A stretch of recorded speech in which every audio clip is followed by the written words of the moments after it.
ସ୍ୱେଚ୍ଛାକୃତ ପ୍ଲାଜମା ଦାନ ପ୍ରକ୍ରିୟା ଜାରି ରହିଛି। ଅମ୍ପନ ବାତ୍ୟା ସହାୟତା ପାଇଁ ପଶ୍ଚିମବଙ୍ଗ ଯାଇଥିବା 192 ଜଣ ଅଗ୍ନିଶମ କର୍ମଚାରୀ କରୋନା ସଂକ୍ରମିତ ହୋଇଥିଲେ। ଏବେ ସେମାନେ ସୁସ୍ଥ ହେବା ପରେ ସେମାନଙ୍କ ମଧ୍ୟରୁ 162 ଜଣ ପ୍ଲାଜମା ଦାନ କରିବାକୁ ସମ୍ମତି ପ୍ରଦାନ କରିଛନ୍ତି। ପ୍ରଥମ ପର୍ଯ୍ୟାୟରେ 2 ଜଣ କର୍ମଚାରୀ କଟକ ବଡ଼ ଡାକ୍ତରଖାନାସ୍ଥିତ ପ୍ଲାଜମା ବ୍ୟାଙ୍କରେ ପ୍ଲାଜମା ଦାନ କରିଛନ୍ତି। ଆଗ୍ରହୀ କର୍ମଚାରୀମାନଙ୍କ ମଧ୍ୟରୁ ଅନ୍ୟ କେତେ ଜଣଙ୍କର ଆଜି ସ୍ୱାସ୍ଥ୍ୟ ପରୀକ୍ଷା କରାଯାଇଛି। ପର୍ଯ୍ୟାୟକ୍ରମେ ସେମାନଙ୍କ ନିକଟରୁ ପ୍ଲାଜମା ସଂଗ୍ରହ କରାଯିବ ବୋଲି ଅଗ୍ନିଶମ ଅଧିକାରୀ ଅବନୀ କୁମାର ସ୍ୱାଇଁ ସୂଚନା ଦେଇଛନ୍ତି।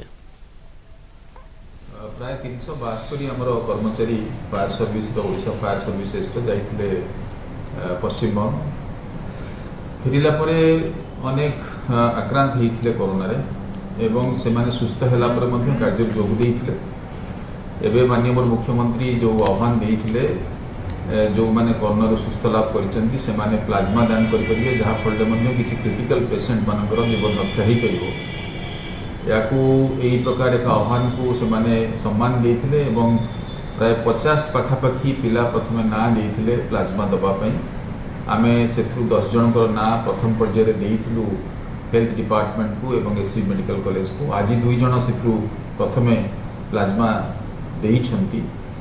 आमर आज आम्फान ड्यूटी फेरी 375 मध्य 192 पॉजिटिव आसले आज प्लाज्मा देवा आम 160 जन लिस्ट दिखाई 2 जन आसती प्लाज्मा देवा टेस्टिंग कला अन्य पर्यायक्रम डक तो ओडिशा फायर सर्विस सर्वदा लोक सांगे अच्छी माने शुभचिंतक तो से तो डाकिले जे प्लाज्मा देवाई तो आस बरगड़ पौरांचल कोरोना पॉजिटिव चिन्हट होती मिसाई गत 2 दिन मोट 50 जन संक्रमित को ठाब कर संक्रमण को रोकवा निमंते जिलापाल आज राति 9 टू आसंता 28 तारिख राति 9टा पर्यंत बरगड़ जिला को सटडाउन घोषणा करते।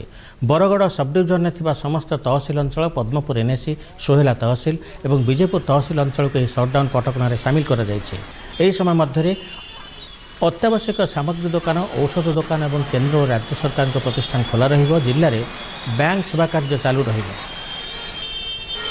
बरगढ़ जिलार 8टी ब्लॉक रे सटडाउन होउछि आ 8टी ब्लॉक रे जो जो बैंक कार्यरत अछंती से बैंक गुड़ाक खोला रहिबो किंतु सेमानंकर कार्य समय परिवर्तन करा जाइछि। सेमाने सकाळ 8 टारू 2टा पर्यंत काम कर बैंक खोला रहिबो आउ एई समय रे से माने नॉर्मल बैंकिंग एक्टिविटी करिवे नाही इमरजेंसी काम सब करिवे। फॉर एग्जांपल क्लियरिंग हाउस काम चलिबो चेक डिपॉजिट एंड क्लियरेंस